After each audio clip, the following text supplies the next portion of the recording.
welcome to the ramblings of a 42-year-old man. Chris Smith here with you today, and today's episode we're going to talk real quick about the most recently released episodes of The Last of Us. As you know, I've done a couple episodes now on the show, but after episode 3, that was a kind of a tearjerker episode with a lot of heart and heartbreak even. Last week's episode was a little more, almost like a kind of a two-parter as well, episodes 4 and 5 from the last 2 weeks. So waited to kind of talk about them till the end of this one. So spoilers for anybody who has not watched the show yet or has not played the game, because the show is sticking pretty closely with the way the game is going, or the way the game went, I should say. So I'm not going to give the whole backstory about Last of Us again. I've done that over a couple other episodes. So hopefully by the time you're watching this one, you'll know what The Last of Us is, and that is on HBO and is based on the video game. So where we left off last time, Ellie and Joel had just gotten a fully loaded and gassed up truck from Bill and Frank, who had passed away, and a lot of supplies and stuff as well. And they're heading over towards Wyoming. And in episode 4, they get to the Kansas City area, which is another quarantine zone, but this one seems to be a little bit different. There's no Fedra people anywhere, and they sort of get ambushed going through the city. And what's happening in Kansas City is the people rebelled against Fedra, who was even worse, I guess, in the Boston version, very authoritarian, totalitarian, and just, lots of murder and violence and stuff like that. So the people rebelled and overthrew them, and of course it's kind of the Animal Farm situation. The people who rebelled and overthrew the government are just as bad as the ones who took over, as the ones they took over from. So it's very rough, and this resistance group that took over is led by Melanie Linsky. Her name, that's the actress. She's playing the character of Kathleen, and she's very ruthless, and she has one seeming goal in mind, and that is to find this character called Henry. We'll find out through the next episode or two exactly why that is. But so Joel and Ellie get ambushed. They get stuck. They're they lose the truck with all the supplies and stuff on it, which sucks after what they went through to get it. But they hole up in an abandoned apartment building, trying to find a way to get out of the city without getting captured. So at the end of that episode, they wake up to find Henry and Sam, who they don't know who they are yet, but they wake up to find Henry and Sam have found them. And that's how the episode ends, with the two of them holding guns on them.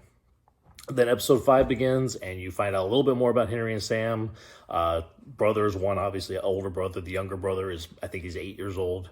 And you see they've been in hiding ever since the Fedra people were overthrown, because they had done some informant work for Fedra. So these resistance people really wanted to go after them. The reason why Kathleen wants to go after Henry so bad is because he had turned in her brother in order to get some life-saving medicine for his brother from Fedra. I believe they said he had leukemia, and there was a medicine that would be able to help him, but in order to get that medicine from Fedra, he had to turn in Kathleen's brother. So that's why she wants him so bad. So then we catch up to where we ended up the last episode, where the two are holding the guns on Joel and Ellie. The guns aren't loaded. They literally Henry saw when Joel and Ellie arrived, and that Joel seemed to be able to take care of himself, and so he's hoping that Joel will be able to help him and Sam get out of the city. So they work together to do so. They go down the underground tunnels, because they're going to kind of go under the city to get through all of the resistance groups that are around, like driving around trucks and stuff around the city.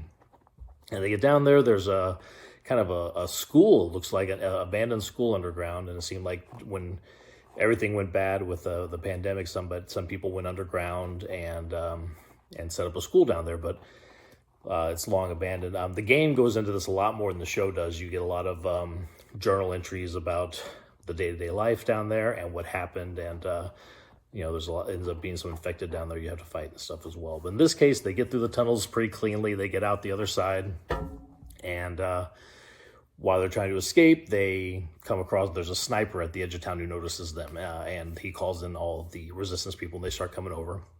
They get them all kind of cornered and trapped, but then a truck sinks down into the ground, and a bunch of infected come up and just start attacking everybody. So Henry, Ellie, Sam, and Joel are able to escape. The resistance people are all done for, even including Kathleen, who gets taken out by a clicker as well. So they're escaping. They got past the infected attack and everything, and they're stayed up at a motel just outside the city.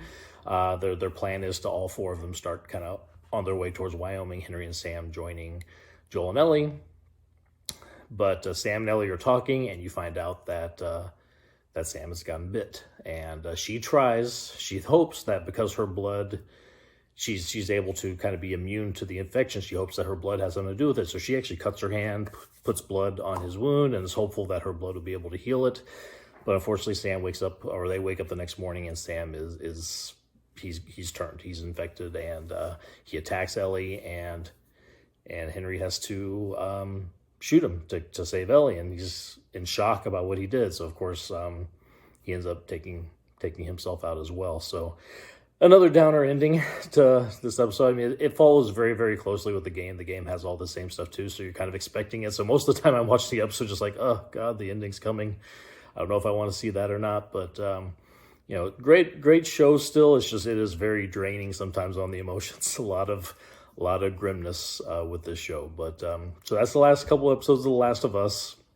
The last one came out Friday because since the Super Bowl was on Sunday, they didn't want to have it competing with that. So I think it's back on Sunday again next week. And then speaking of the Super Bowl, congratulations, Kansas City.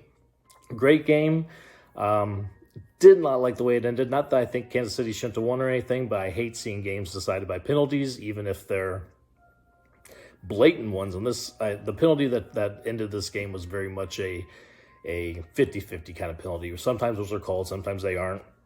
The Philadelphia player even admitted that he was holding on to the jersey. So yes, you could say it was a good call. It's just, you hate to see a great game ended because of a penalty situation. You'd rather just let the guys play it out and see how it goes. But, congratulations to the Chiefs. Congratulations to the Eagles. They had a great season. I think both teams are going to have bright futures ahead. And I hope, I hope the Texans can get up there someday too as well. So I can see them be able to perform on this stage. So that's my ramblings for today. I'll be back with you again next time. Please subscribe and like and tell other people about it. Thank you very much.